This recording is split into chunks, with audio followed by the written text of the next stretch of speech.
Hi, this is your last Pure Core 2 lesson of this term, and we're going to kick off with a starter from Pure Core 1. When you did your proof by induction with Miss Ennis in, I believe, the first term of Pure Core 1, so 2019, a whole long time ago, you will have done these proof by induction, and I think they're a bit weird. Inequalities, proof by induction, not as logical as some of our other proof by induction. So have a go at these, pause the video, see what you remember. Don't worry if you don't remember that much, I'm going to go through them. Okay, I'm now going to start going through them. It sort of uses, you seem to be coming back to this idea sometimes. Proof by induction is a style of answer. So you can see here that 2 to the power x is greater than 6x plus 1 when n is greater, so when x is greater than or equal to 5. So you can say, by looking at this graph, that 2 to the n is greater than 6n plus 1 when is greater than or equal to 5. It's just a little bit, hazy. I'll show you what I mean. So this first question here in the starter, this first bit's fine, isn't it? When n is 5, left-hand side, right-hand side, and you can see that 32 is greater than 31. It holds. You then assume this is true for n equals k. So you assume that 2 to the k is greater than 6k plus 1, you assume that. And you now want to show, your inductive step, you want to show that this is true. So when n is k plus 1, you replace the n with k plus 1. So this is what you want to show is true. So we'll circle that. That's what we want to show, and this is what we know or assuming. So rewriting this left-hand side using laws of indices, you've got 2 to the k times 2, and you know that that will be greater than 2 times 2 to the k, so 2 times 6k plus 1. So you know that 2 to the k plus 1, and if you wanted to, you've got like a 2 to the k, all the time here, this is 2 to the k plus 1, isn't it? Which I'm not writing very well, sorry about that. 2 to the k plus 1 is greater than, so we're just manipulating this side here. Now, because of what we're working towards, you then do like a little bit of a sort of a fudge here. Now, you know that 12k plus 2 can be written as 6k plus 6k plus 2, and you're only doing that because this is what you want to show. Right? If there was something else you wanted to show, if it was like 5k, you'd write it as 5k plus 7k plus 2. Now, you've got 6k in place, like you want, and you know that 6k plus 2 will always be greater than 7 when k is greater than 5. So if you think about, this is a straight line with a positive gradient, if you wanted to sketch it, you've got like, and this is me doing a really dodgy looking sketch, okay? You've got like a gradient, okay? And there's 7, y equals 7. And once you get to like x equals 5, that is always going to be greater than 7. So you're sort of doing this rather strange sort of fudge here. When k is 5, that will be 32, which is very definitely greater than 7. When k is 6, it's just going to get bigger and bigger. So that's how you can say it. Now, I'm not sure if I can delete this very easily. I'm going to have a go. Okay, let's just do a little delete. Right, so the inequality holds, and then you do your conclusion. Now that's a little bit wonky, isn't it? So I might now zoom out. Can I zoom out? Yes. Oh, I'm zooming and all sorts. What a shame it's the last lesson and I've learned all these new skills. Right, so next one.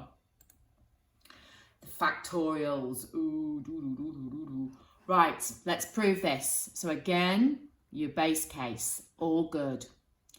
Assume this is true for n equals k. So assume k factorial is greater than 20k. All great. Now, so let's think. This is what we know. Going to use that. And now we're working towards this, okay, where we replace the n with k plus 1. So this is what we are working towards. We want to show that k plus 1 factorial is greater than 20 bracket k plus 1 or greater than 20k plus 20. Now I'm wondering whether it would have been better had I done a bit of a bigger,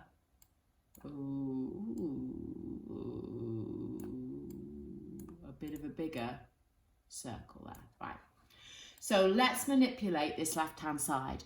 You know that k plus 1 factorial is k plus 1 times k factorial. We know that k factorial is greater than 20k.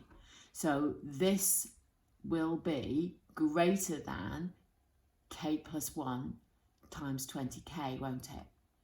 So if you multiply that out, you've got your 20k squared plus 20k. Now, think about what we are working towards. We are working towards this thing here. There's a 20k and a 20k.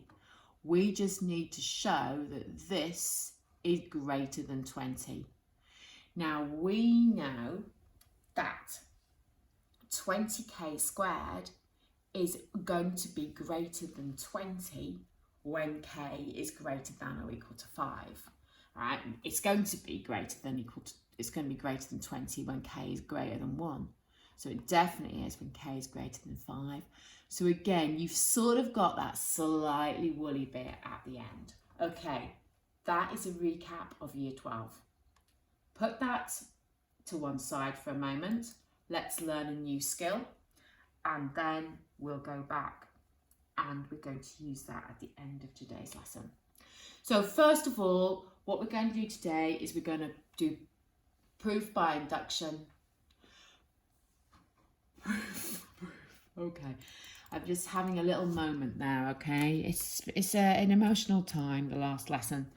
Right, proof by induction, maybe using derivatives, I think. Let's change that title. And it's going to spill over, isn't it? No, it's not using derivatives. That's better. So basically, I would say your method here is finding the first, second, and third derivatives. And I think it can be quite useful to write d1y over dx with a 1 in a similar way to what we do with the 2 and the 3. This tends to be our method. And the reason we didn't do this when we did proof by induction in Pure Core 2 a few weeks ago is that we need the chain rule, the product rule, and the quotient rule, which now you totally have from your normal maths. So, example, part A, you are going to differentiate x times e to the x once, twice, and then a third time. So really, this is normal maths.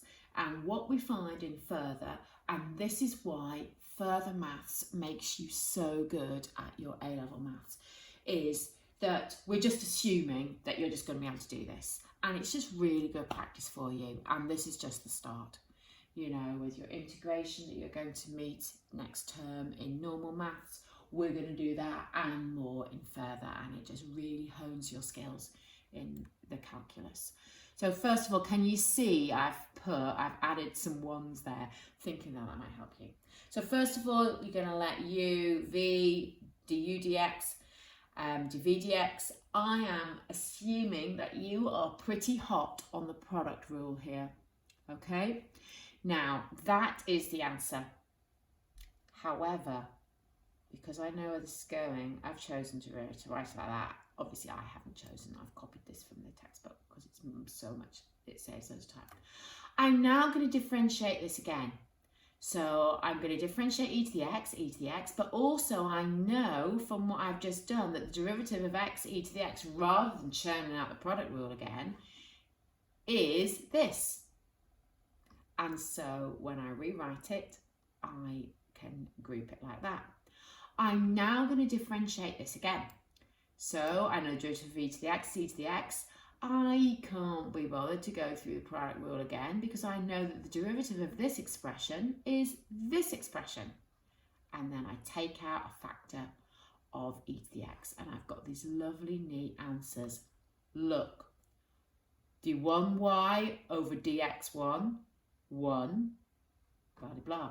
A 2 there, 2 there, 3 there, 3 there. So making your conjecture for part B is not going to be a huge challenge, is it? You can see you've got this lovely pattern. However, what's new is you're now going to prove this by induction. Right, when n equals 1, okay, let's check. See that it holds. We know that that is true, and we know that that is true because we've just differentiated it back here. Boom. Right, we're now going to assume that it is true for n equals k, and we are now going to have to show that it holds for n equals k plus 1. So basically, we want to show that dk plus 1y over dx to the k plus 1 is x plus k plus 1 all times e to the x. So what we're going to have to do is differentiate this using the product rule. So just the same as the work we were doing here, only instead of a number, you've got a k, which is going to behave like a number. So differentiate it again with respect to x. So u is going to be, I don't know if you need me to write this down. I feel that I should, but I don't know whether it's actually necessary. U is x plus k, and v is e to the x. So it's just using that product rule. So let's differentiate that. And obviously we know that du dx is just going to be 1, and dv dx is just going to be e to the x. So you put that into your product rule and it simplifies to exactly what you wanted it to be. Right, and if we take out our factor, you can see that it holds for n equals k plus 1. Right, again, it's not as straight, is it? Could you now pause the video and have a go at these questions? They are taken from exercise 1A in your Pure Core 2 online textbook, and you can see your worked solutions. So email me if you find them challenging. Have a go at these. Right, and refer to the worked solutions as well. Okay, let's have a little look at what your syllabus says. So, on the left, Pure Core 1. On the right, proof by induction, Pure Core 2. Now, I'd like to draw your attention to these. Also, I think this one here is wrong, because obviously when n equals 1, 1 factorial is not less than 1 to the 1. So you can see that when we're actually going to go through it, I have altered that. So I think that that should be n is greater than or equal to 2, or n is greater than 1. So I'm just changing the syllabus there. Okay, now, we did this earlier this term. That was our new, this was our new proof by induction, and we've done this today. So if you actually look, is that question 13, x squared e to the x squared e to the x, yes. So what we've done today is this chunk of the syllabus. But actually, these are really what you did in year 12. So I thought that we could have a look at these two, and I'm going to maybe leave you with this one. Maybe this one, that last one, will be part of our homework. So let's have a look. If you want to have a go at this on your own, please do, okay? Just pause the video, don't look at my answer. So this, I think, is essentially, there's no mention of any of this in your Pure Core 2 textbook, okay? But I think it's worth a look. It's on your syllabus. So, and I think the idea was you probably did it in year 12, but I think it's worth a look again. So let's have a quick look. So n is greater than or equal to 4. So again, I've done your base case. Great, so that's true. Assume for n equals k. And this is what we need to show. So let's have a little look. I multiply this out using laws of indices.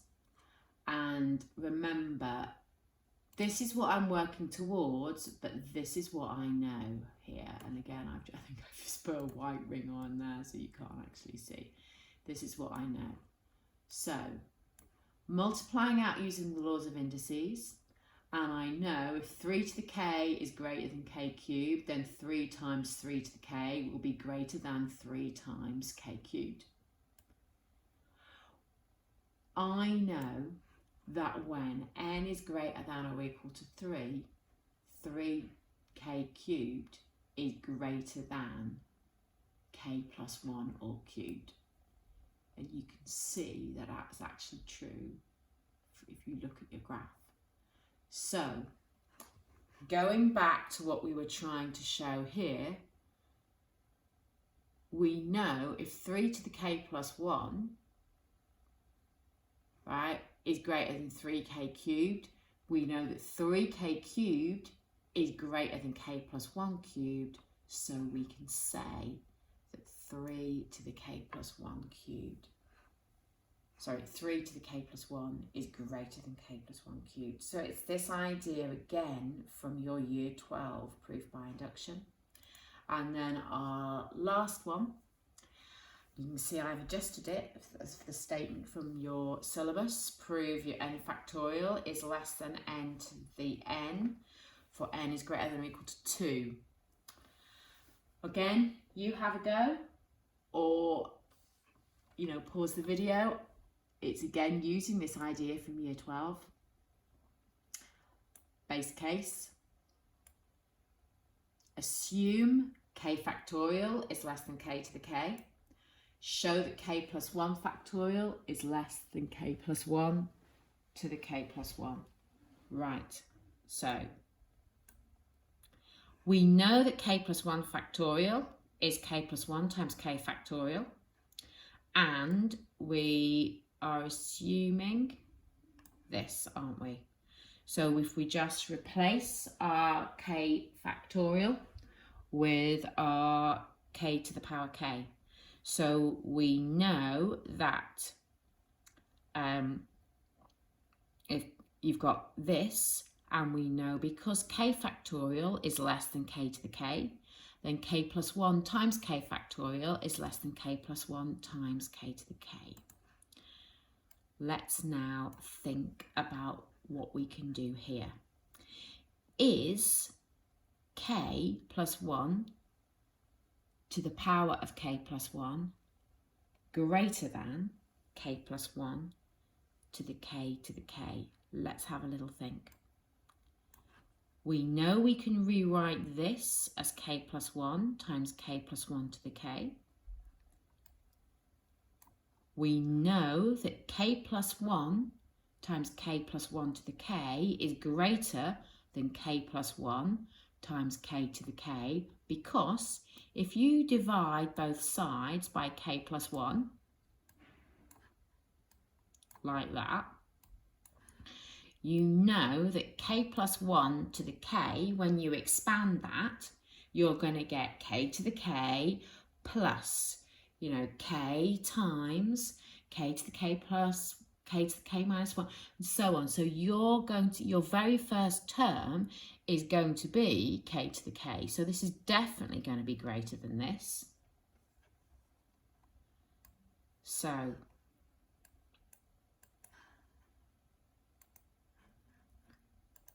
you can see k plus 1 to the k plus 1 is greater than k plus 1 to the k factorial, which means k plus 1 factorial must be less than k plus 1 to the k plus 1 for n is greater than or equal to 2, and there's your conclusion. Okay? Speak to you later.